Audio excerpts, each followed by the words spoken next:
تعالوا نعمل بفتيك بأسهل الطرق اللي مش هتتعبك أبدا، وهيطلع معاكي ذهبي.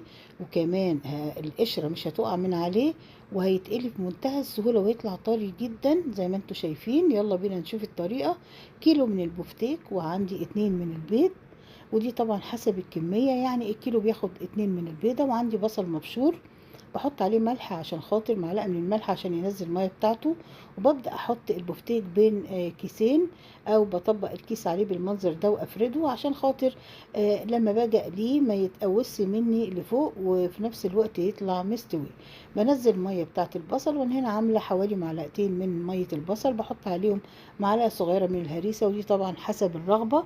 وحطيت عليه فلفل اسود وشوية من الشطة، شوية من بابريكا، وكمان كزبرة ناشفة وملح، واتنين البيض. وابدا اقلب كويس جدا. بعد كده احط البفتيك فيه وانقعه في التلاجة لمدة ساعة بعد تغطيته طبعا بكيس من البلاستيك او بطبق او في علبة تكون ليها غطا. وبسيبه كده، وببدأ اضيف له كمان شوية من الخل او عصير الليمون.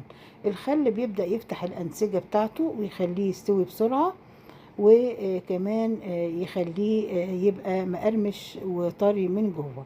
بجيب البقسماط، انا عندي نوعين من البقسماط، البقسماط الناعم والخشن، وبحط عليهم معلقة كبيرة او معلقتين من النشا.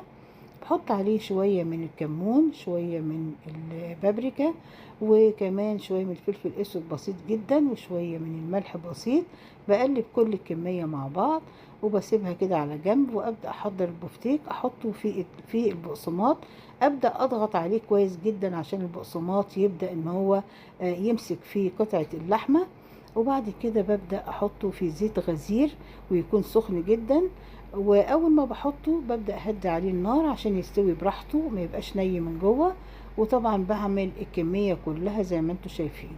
بحضر خلاص الزيت، بيكون زي ما انتوا شايفين سخن جدا. بحط فيه قطع البفتيك وافردها كويس قوي، وبسيبها. اول ما بحس انها احمرت من اسفل ببدأ ان انا اقلبها على الجنب التاني لحد لما بعمل الكمية كلها. ولو حسيت ان الزيت بتاعي بدأ ان هو يسود مني نتيجة البقسماط، ابدأ ان انا اصفيه بمصفة شاي عادية خالص، اشيل كل البواقي دي. وابدأ بعد كده اضيف له شوية من الزيت النضيف، واكمل باقي القلي. زي ما انتم شايفين طالع في منتهى الجمال، جملته بالبقدونس وطالع جميل جدا وشهي. اتمنى فيديو النهارده يكون عجبكم ونال رضاكم، وتجربوا الوصفة بتاعتي دي ان شاء الله. دمتم بصحة وعافية، والسلام عليكم ورحمة الله.